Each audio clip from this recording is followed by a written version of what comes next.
So like if you had 69 kilometers here edge to edge and you measured center to center, maybe you got 71. So I don't know. If you're within the same kind of ballpark for the velocities, we'll call that good. So actually, if you could flip back for a second, there's one thing I didn't give you that I totally forgot and definitely should have on this page here was some symbols.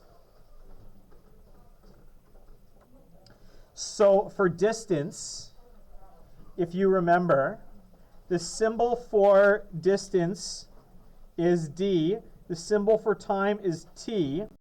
For velocity, we had displacement, which is d with an arrow above it. Time is still t. The one thing I didn't do was I didn't give you variables for speed and velocity. So velocity is a vector, so whatever it's going to be has an arrow above it. The velocity one is actually going to be the one of these two that actually makes sense. Velocity starts with the letter v, so the symbol for velocity is v with an arrow above it. The one that doesn't make sense is speed. Speed starts with an s, so the symbol for speed is actually lowercase v. Why?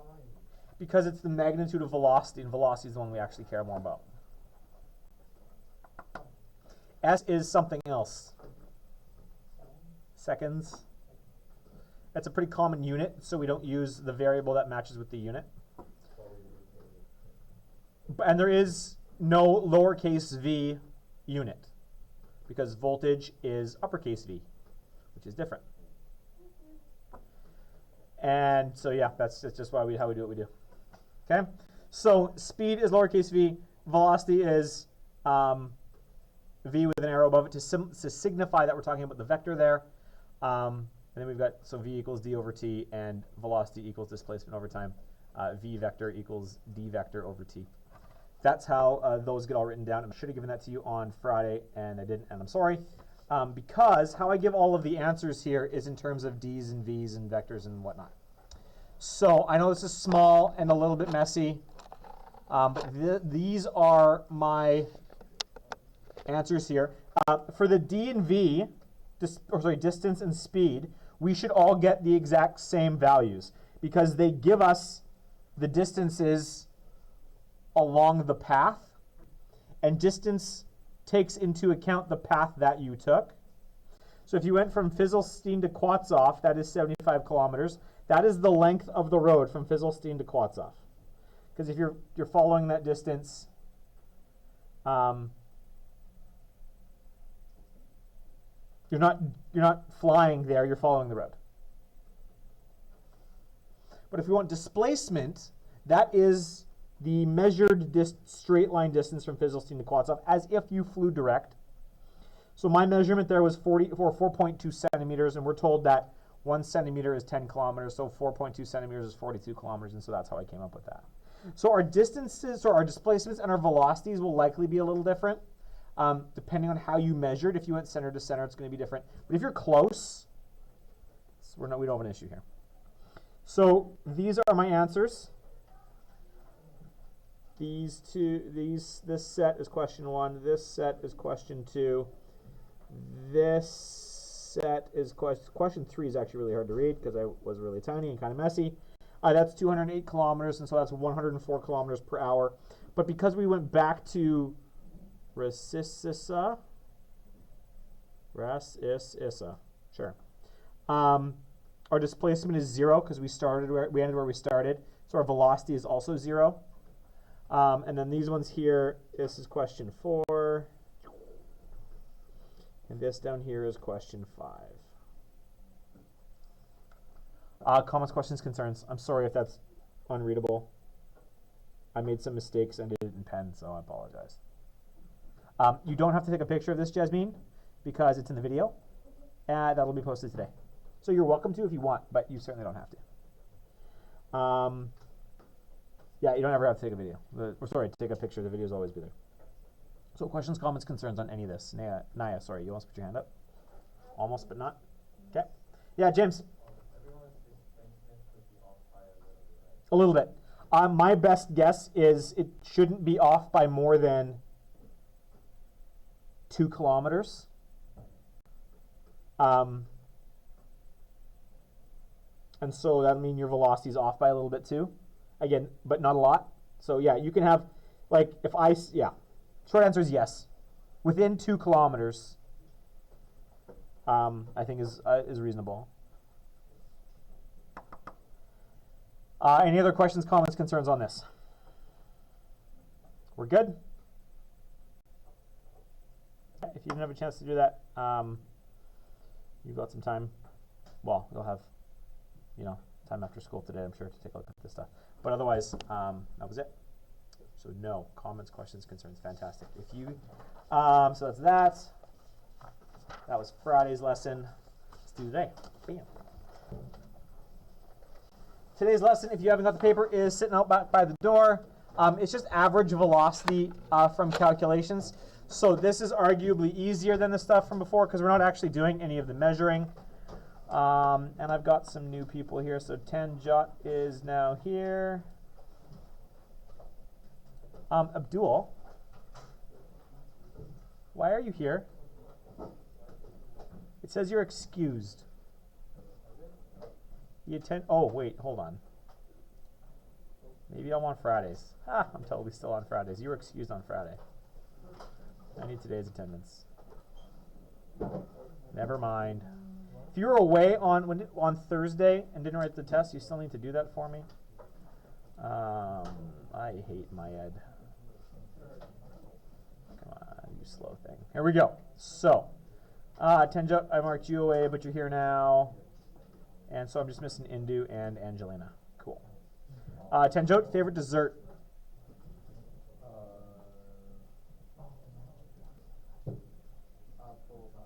Sorry? Apple pie. Fantastic. Okay, so we've kind of already gone through a large portion of this lesson today. We're going to do it again just because I know some of you are still fuzzy on unit conversions, and that's okay. And now that we're actually going to start doing calculations, just basically glorified word problems, we need to make sure that I address a few kind of pointed details. The most important thing when you're actually doing these physics calculations is to make sure that the units match. Really quite important, totally necessary. So if I have a distance in meters, a time in seconds, my velocity should be in meters per second. If my distances are in kilometers and my velocity is in kilometers per hour, my time has to be measured in hours, because I want to be consistent. And hours is actually HR. If my time is in minutes, my velocity is in meters per minute, then my distance needs to be given as a meter. Cool. And then I've got kilometers. I've got kilometers per day, so time should then have been measured in days. So we just got to make sure that we're consistent with our units, and then life goes well. If the units don't match, you have to convert, which we've already kind of done. The shorthand conversion from meters per second, and I wrote it once. We're going to write it again. Yeah.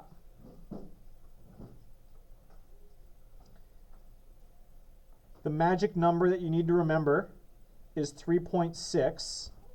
To go from meters per second to kilometers per hour, we multiply. And to go from kilometers per hour to meters per second, we divide.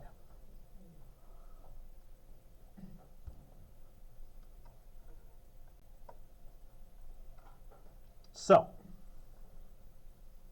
75 kilometers per hour is how many meters per second?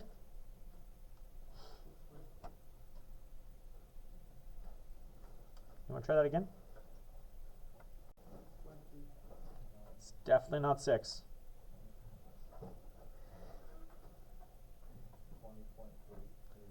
Should be 20.83 repeating.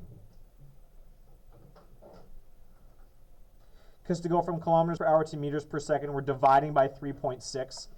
75 divided by 3.6.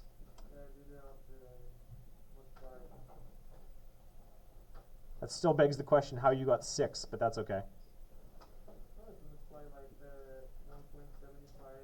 Oh, no, that's question 1. That is a common mistake, more often than you might think. That is question 1, 75 kilometers. This is question 2. So don't include that 2 in the decimal place. That makes way more sense why you did that then. Fantastic. Yeah, important to recognize, this is the question number. This is the actual question. 15 meters per second is how many kilometers per hour? 50. Cool. And 50 kilometers per hour is how many meters per second? 13.89. Cool. There's some other times you might need to convert. And again, we've kind of already done this, but we'll do it again. Days to seconds. This is an application of what I called the factor label method before in that first unit. So if you have 306 days and you want to go to seconds, how are we going to make this conversion?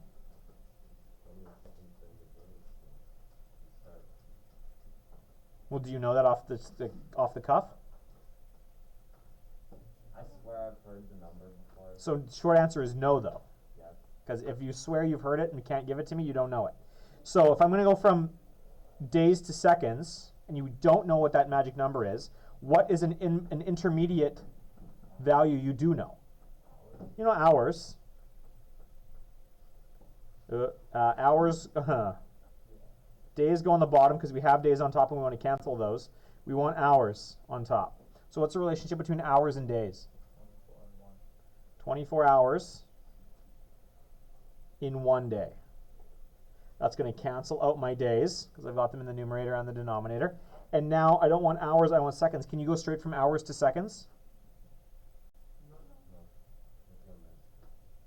Well, if you know the magic number, you could go straight from hours to seconds. But if you don't know that it's 3,600 seconds in an hour, we could go straight to minutes. So my hours are going to be on the bottom. I'm going to put my minutes on top.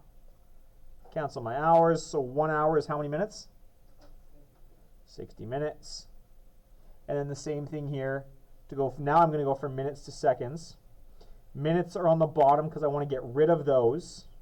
So my seconds are going to be on top. The relationship between seconds and minutes is? How are seconds and minutes related? 60 seconds in 1 minute. I multiply across the top. I divide by what's on the bottom, but I don't have anything other than 1. So it's going to be 306 times 24 times 60 times 60. How many seconds are there in 306 days? Sorry? You have an iPad in front of you and you're not using a calculator? You're going to say 12,000? Yeah, the Tristan, what'd you get? No, who was it? Tenjo?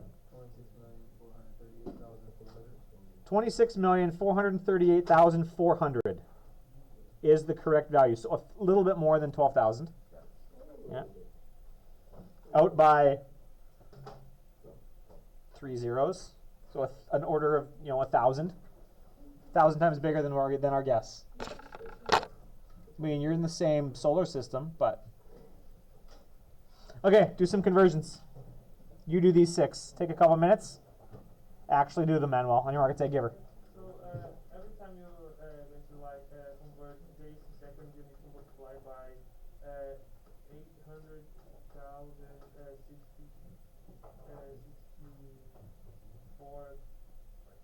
I'm confused about it. No, you need to multiply by 86,040 to back to the days to seconds. Technically, yes, but I'm not going to expect you to memorize 86,400. You could just, if you know it's 86,400, sure. But you could also march it through like this. 24 hours in a day, 60 minutes in an hour, 60 seconds in a minute, and you multiply these 3 together. I care far more that you know the procedure than that you've memorized 86,400. But if you do, that's cool too. Procedure's more important though. Manuel, wake up.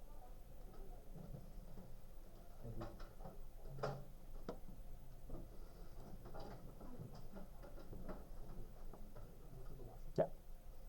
Have you done any of these 6? Okay, go back fast and come back.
Okay, we done?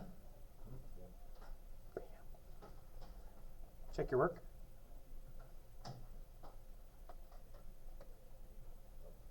It's up there now.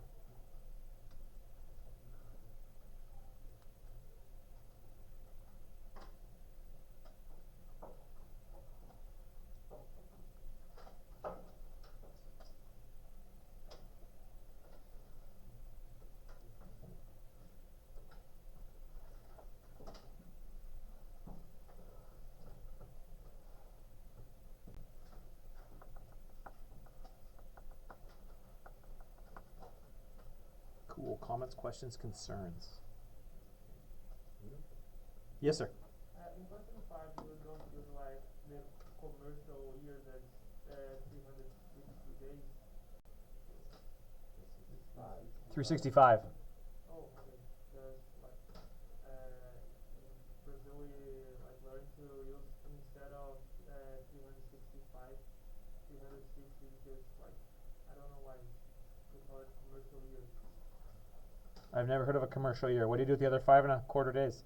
Like just to make the easier to find the numbers. Interesting. Yeah, no, that's we have calculators. I'm gonna go exact. No. If it's mental math, I could see maybe why you do that. Yeah, because we don't have calculators. Yeah, well, yes. In this class, I am all about using the tools. My math 9s don't get to use calculators, but everywhere else, you've got the tools. Let's use them. A commercial year is a 360-day period composed of 12 months of 30 days that is used by some businesses and non-profit or profit organizations to internally track changes in accounts. So yeah, okay. So the February becomes a 30-day. What happens? We're still missing some days then. I don't know. months is like less than 30. Man, isn't We're 1 still month missing 5 days. Whatever. People do what they're going to do. Flip the page. If those are easy, great. Distances, these are conversions. These are arguably easier conversions.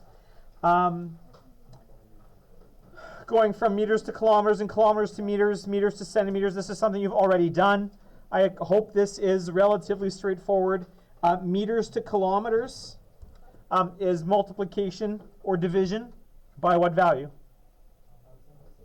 And what are we doing? In this case, going from meters to kilometers, we are? We're dividing. Almost got you. So 20, because there's 1,000 meters in a kilometer, so 23 meters divided by 1,000, that's going to give us 0.023 kilometers. Kilometers to meters. Again, you can, I mean, think of, I don't really care how you choose to think about it. But one of the ways you can think about it is by recognizing what these prefixes actually are.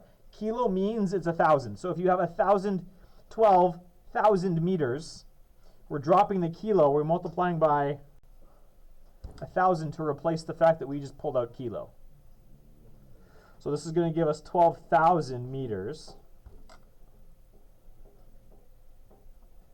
And then meters to centimeters. Centi means 1/100th. So if we're adding centi, we need to divide by 100th, or multiply by 100. There's a whole bunch of ways you can think about this. There's 100 centimeters in a meter, so we're multiplying by 100 to give us that 500 centimeters.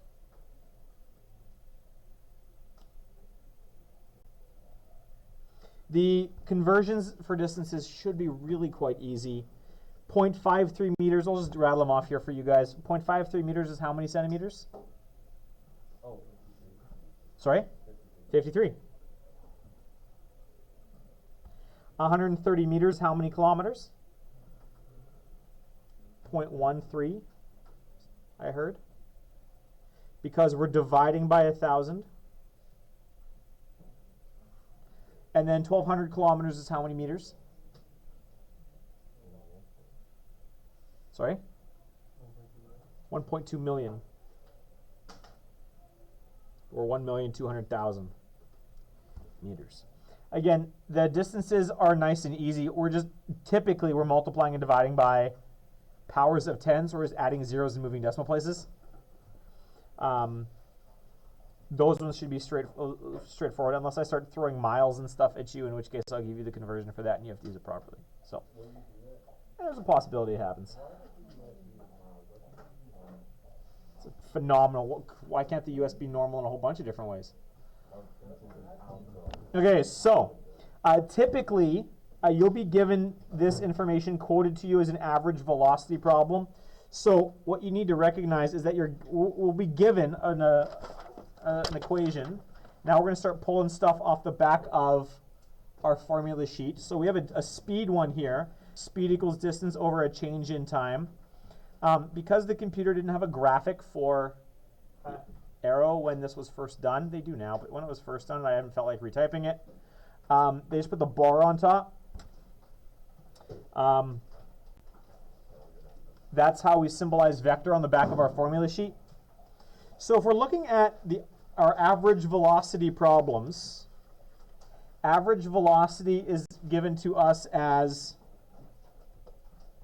velocity equals displacement over time.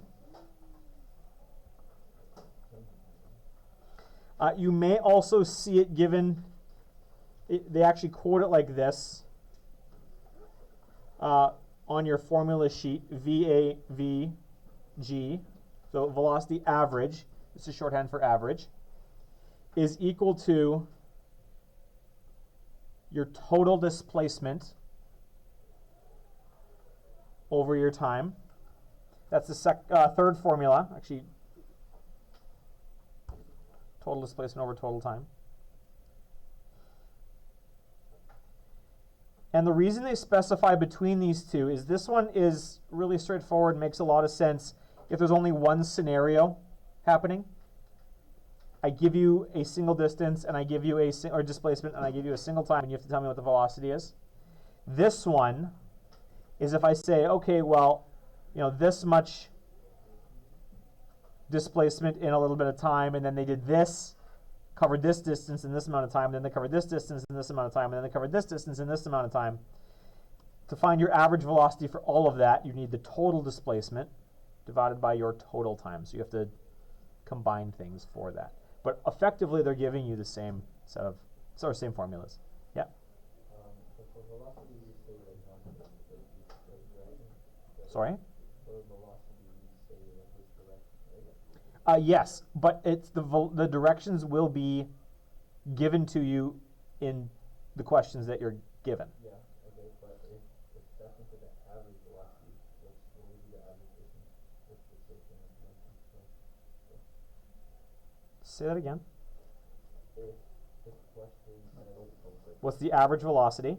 yeah. Yeah. And what would you write for the direction? Whatever the final displacement is. Okay. Cool. Like if you're so let's do an example, shall we? Do I give you one of these? I don't give you one as gross as I could. But like I said, if the question was this displacement in this amount of time, and then this displacement in a different time, and then this displacement in a different amount of time, and then this displacement in a different amount of time, your final displacement is always your final position minus your initial position. So this, because this is where you started, that would be the direction of your final displacement.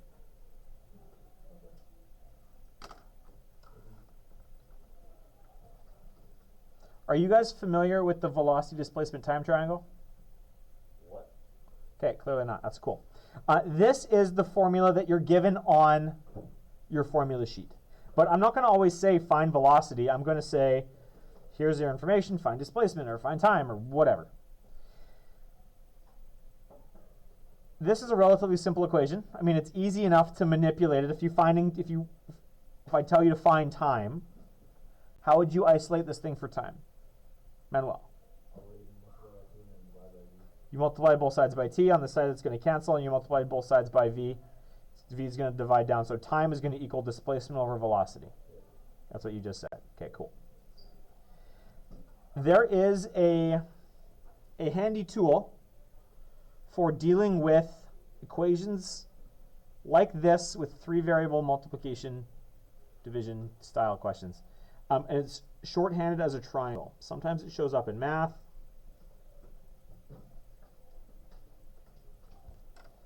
I teach it to my Science 9s because we do it for a current, the relationship between a current, a resistance, and a voltage, which you guys should have all done in Science 9, I hope. And the triangle looks like this. In this case, it looks like velocity down here, displacement up here, and time right there. We've seen this before. Yeah. So then the one that you're looking for, you cover with your thumb. So velocity I cover up with my thumb and I've got displacement over time. Or I can cover up time and that's displacement over velocity. And if I cover up displacement, that's velocity times time. So beside each other in the triangle. So that's a handy little shortcut for those of you who like such things. It's a handy little tool. You can feel free to memorize that if you want. I'm not going to toss it on your formula sheet. But things like this, we'll have a different version of this exact same triangle when we do circuits in a month or so, a couple months. Cool? There is a particular way I want you to set these things up when you're solving some of these problems. The first thing I want you to do is I want you to list all given and unknown variables, and I want you to make sure the units match. I want to see your work. I don't want you just to fly through it in your head and slap stuff down. I want you to start outlining a procedure. I know already you're going to be like, I can do this in my head. The answer is blah. You will not always be able to just rattle it off in your head because the math is going to get more complicated, the concepts are going to get more complicated, and the way the questions are presented to you is going to get more complicated. And so I want to show you a set of steps that I want to outline and that I want you to follow while you're going through this. And the reason I make a big deal about this is because I tutored a kid once. He was in my sister's grade. He was struggling. It was Physics 12. He was struggling. He had the same teacher I had in Physics 12, who's a really nice guy, but wasn't a great teacher. And yeah, he was a super nice guy. He just didn't teach us things. We learned more from the textbook. And teaching my sister's friend, or tutoring my sister's friend, I gave him this procedure. I said, okay, so you say you don't understand all of these things, but I don't think that's your issue. Follow through these problem-solving steps with me, and we'll do it. He's like, I don't need problem-solving steps. I actually need to, understand this. I'm like, you will. Just do this. I tutored him once for 45 minutes, and I tutored myself out of a job. Because he just didn't have a framework for his thoughts. And if you have if you devise a framework for your thoughts, this goes so much easier. And so here it is. Here's what I want you to try. First thing you're going to do is you're going to list all given and unknown variables from whatever I've given you. In this case, this first set of simple questions is all just going to involve velocity, displacement, and time. So maybe we don't know velocity. That's great. Write down V equals question mark. Let's say I give you a displacement. I tell you the displacement is 10 meters, and I tell you the time is 2 seconds. However the question is worded, this is the first thing you're going to write down. Everything you know and the thing you're looking for. So there will always then be a formula that relates these things together. In this case, the formula is V equals d over t. And then we fill it in. Well, my velocity is equal to my displacement, which was 10 meters, my time, which is 2 seconds, and then you actually solve the thing. V equals 5 meters per second. And again, this is going to get more complicated, I assure you, but right now it's still fairly easy. And you're done. Box your final answer so that it's easy to find and call it a day. Typically, this will be 4 marks. 1 for doing this. If you have no idea what you're doing, you can get 25% just by writing something down. You betcha. That's how I have to force the issue. I want to see a formula. Show me that you know the relationship. Fill it in and solve it correctly out of 4. If all I see is a final answer, you're not going to get it. There'll be marks you'll have left on the table. So an example problem, nice and easy. What is the average velocity of a dog that runs 45 meters north in 5.5 seconds? Well, I'm looking, it says what is average velocity? So that's what we're looking for. It's running north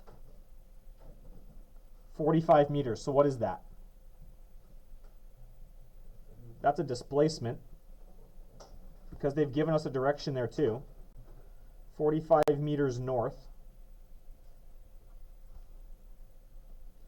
And they've given us our time. Time is 5.5 seconds. So the relationship here, velocity is equal to displacement over time. And now we fill it in. 45 meters north divided by 5.5 seconds is going to give us a velocity in meters per second, and the direction is already given to us there. Is north. What's the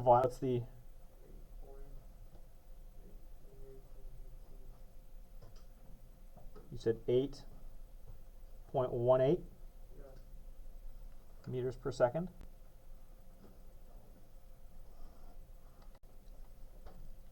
In anything I give you, if you're missing this, it's a half mark gone. If it's a vector and there's no direction, it's a half mark gone. If I ask you for a distance and you add a direction, I'll take off a half mark for that too. I want you to make sure you understand. What I want to know is that you understand what you're looking for and the information that is required to go along with that. Cool? Comments, questions, concerns? Then flip the page. There's some easy stuff for you to try. Actually, hold on. I lied. Do I have to go through some more of these with you? Let's go through some more of these. These first ones are all examples, and then you've got some stuff on the bottom. So number 2. What is the average velocity of a person who runs 21 kilometers in 2 hours? This one is the exact same setup. Is it absurd? No, it's actually not. I'm looking for velocity. I'm given a displacement, though they don't tell us the direction. So they don't give you a direction, you don't have to deal with a direction. And the time is 2 hours. So V equals D over T. Again, you can pull that straight from your formula sheet. It's going to be 21.1 kilometers in 2 hours.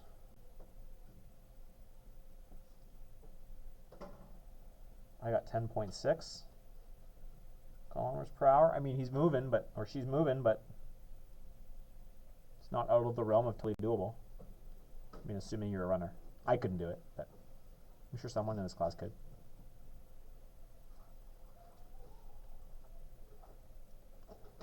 Cool. Next one. If a ball is thrown 25 meters per second downward, what is the displacement after 0.65 seconds?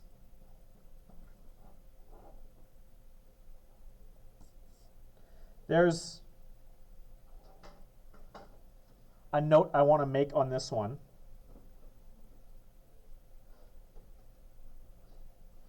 As things fall, what happens to them typically? The speed increases. Why does speed increase? Because they're falling for a longer period of time where their weight is added. What's the thing? What's the thing that causes the speeding up? Gravity. Connor, I love that. Yes, I love that you're giving me complicated answers, but I was looking for a one-word answer. Gravity, right? Eventually, we will include gravity, but we're not there yet. This is your introduction to kinematics.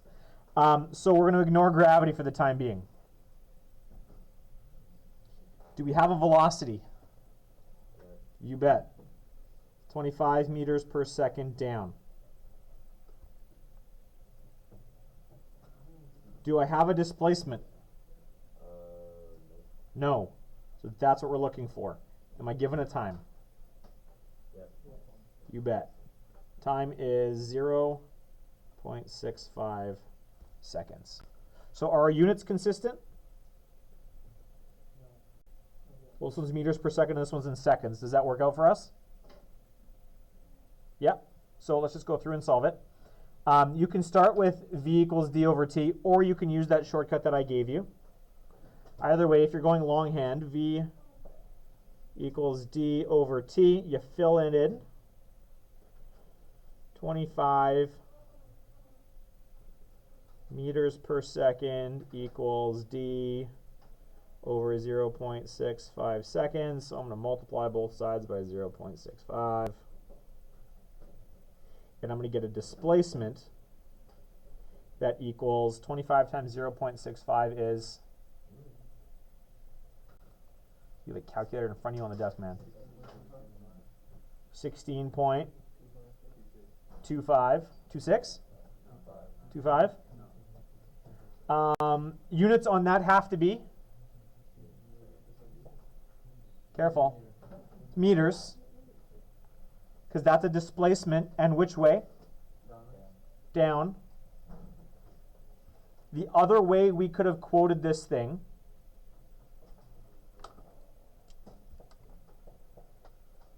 is, instead of saying 25 meters per second down, what could I have done right here?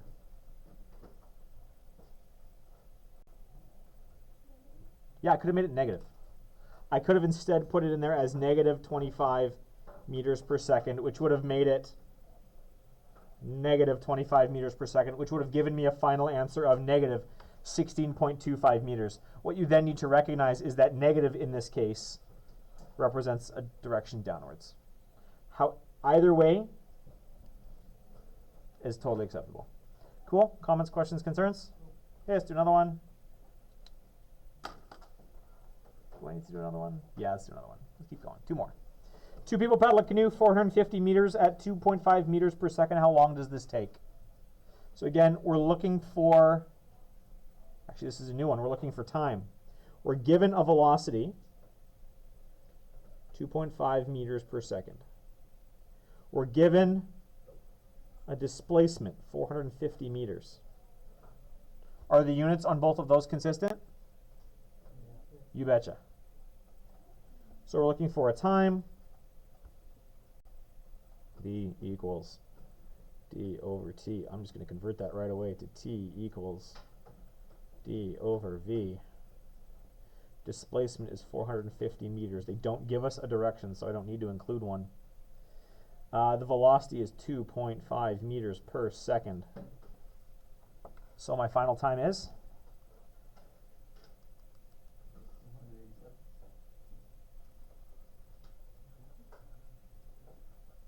Cool.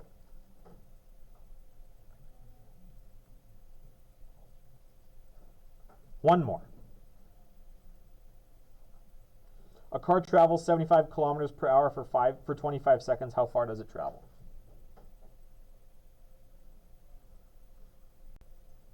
What do we know? Okay, so we have a velocity of 75 kilometers per hour. Time is 25 seconds. And I want a displacement. Are my units consistent? No. Why? Because I've got kilometers per hour and I've got a time in seconds. So what are we going to have to do before we can actually do anything with this? Convert.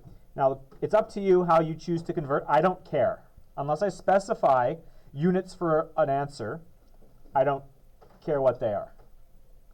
So you can either take kilometers per hour and turn it into meters per second, or you could turn seconds into hours.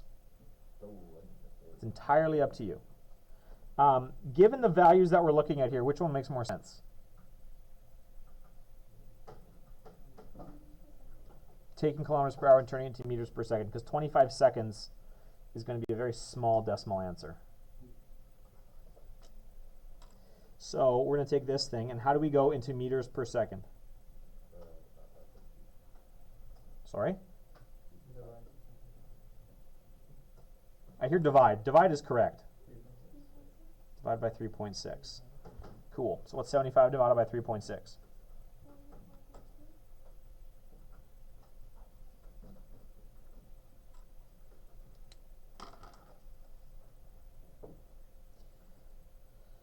V equals D over T, so D equals V times T. And I can fill this in, so it's going to be 75, so, I converted it. Why am I using 75? 20.83 meters per second times 25 seconds. My seconds are going to cancel, leaving me with a final answer in meters, and 520.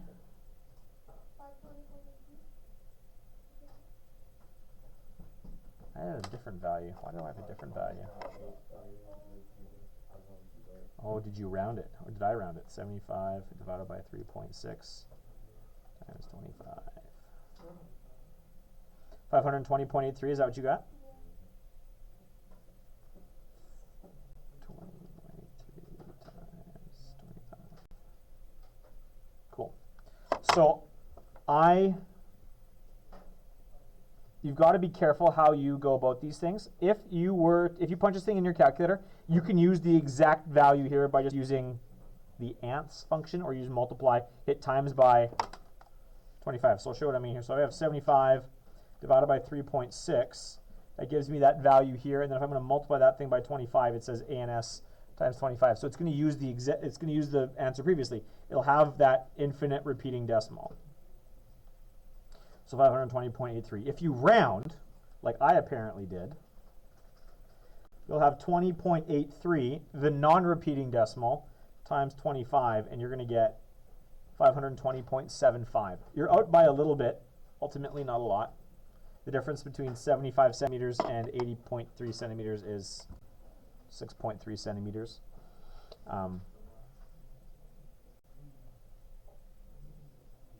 When you're traveling at 75 kilometers per hour, 6 centimeters isn't a lot. But there it is. So 520.83 repeating meters is our exact value. If you rounded it to two decimal places at this point, that's not the end of the world. But there we go. Cool. Comments, questions, concerns? Okay. If there are none, I want you to do some stuff here. There's 2 examples here. I'll give you the answers for them. I want you to try these things. For question 1, the speed you should be getting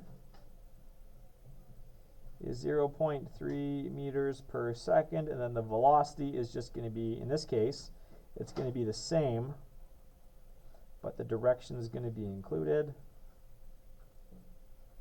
And then this guy down here, you're looking for a time of 0.45 hours. See if you can get that. And then when you've done that, I want you to flip the page and you're going to do a bunch of these. There's 12 questions there I want you to do.